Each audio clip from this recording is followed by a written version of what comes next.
গাড়ির ধাক্কায় আহত হস্তি শাবক। বুধবার গভীর রাতে এই ঘটনাটি ঘটেছে রাজগঞ্জ ব্লকের মান্তাদারি গেট বাজার সংলগ্ন এলাকায়। ঘটনার খবর পেয়ে ঘটনাস্থলে বন দপ্তরের কর্মীরা পৌঁছে আহত হাতিটিকে উদ্ধার করে চিকিৎসার জন্য বেঙ্গল সাফারিতে নিয়ে যায়।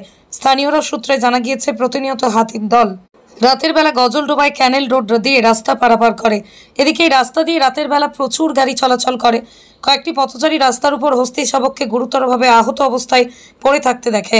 ঘটনার খবর দেওয়া হয় মান্তাদারি বিট অফিসে। খবর পেয়ে ঘটনাস্থলে বন দপ্তরের কর্মীরা পৌঁছে দ্রুত গুরুতর আহত হাতিকে উদ্ধার করে বেঙ্গল সাফারিতে নিয়ে যায়। বন দপ্তর সূত্রে খবর, ভারী গাড়ির ধাক্কায় হস্তি শাবকটি আহত হয়েছে। বর্তমানে বেঙ্গল সাফারিতে হাতির চিকিৎসা চলছে। পরিবেশ কর্মী নফসার আলী অভিযোগ করেন, একাধিকবার বন দপ্তরকে হাতির করিডরগুলিতে গাড়ি চলাচলে গতিবেগ নিয়ন্ত্রণে আনার কথা বলা হলেও বন দপ্তর নজর দেয়নি, যার ফলে দুর্ঘটনার শিকার হচ্ছে হাতি সহ বন্যপ্রাণী। এর আগেও এই রাস্তাতেই দুর্ঘটনার কবলে পড়ে মৃত্যু হয়েছিল বন্যপ্রাণীদের। অতি দ্রুত হাতির করিডোর চিহ্নিত করে ব্যবস্থা গ্রহণ করার আর্জি জানিয়েছে পরিবেশবিদরা। না, আমরা সকলেই সোশ্যাল মিডিয়া মারফত এর আগে আমি দেখেছি যে কিছুদিন আগে ডুয়ার্সে প্রচণ্ড গরম হওয়ার কারণে এই তিস্তা ব্যারেজে যে লেফট ক্যানেল আছে, সেই ক্যানেলে কিন্তু বারবার একটি হাতির দল ওখানে চান করতে যায়। অনেক সময় সিঙ্গেল হাতি, অনেক সময় দুটো হাতি, অনেক সময় পুরো দল। এটা আমরা বিভিন্ন সময় দেখি এবং এই সময়টা নদী পারাপার সবসময় হাতি করে।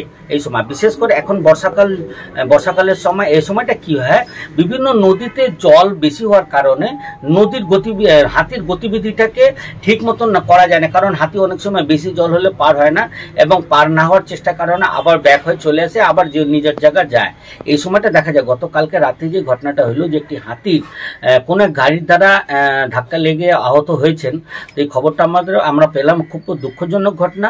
কারণ এইভাবে ওই এলাকাতে হাতি সবসময় আনাগোনা আছে। ওই এলাকাতে ফরেস্ট ডিপার্টমেন্টকে দেখা উচিত এবং তার সাথে সাথে ওই এলাকার যে গাড়িগুলো চলে সেই গাড়িগুলোতে গতিবিধি নিয়ন্ত্রণ আনা উচিত।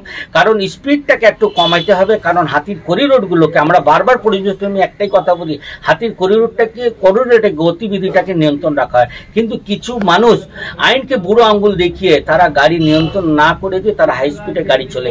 এর জন্য আজকে এই হাতিটার অ্যাক্সিডেন্ট। এইখানে কিন্তু মানুষের অ্যাক্সিডেন্ট হতে পারে বা ওনাদেরও ক্ষতি হতে পারে। তার জন্য আমরা চাই অবিলম্বে ওই হাতির করিডোরগুলোকে নিয়ন্ত্রণ, গাড়ির স্পিডটাকে নিয়ন্ত্রণ আনতে হবে এবং তার সাথে সাথে ফরেস্ট ডিপার্টমেন্টকে হাতির করিডোর এরিয়াগুলোতে অবজার্ভ করা উচিত। কোন কোন এরিয়াতে হাতি যাতায়াত করছে সেটা মানুষকে দেখা উচিত, ফরেস্ট ডিপার্টমেন্টকে দেখা উচিত। নাম? আমার নাম Nafsar Ali, Odlabari nature and adventure society.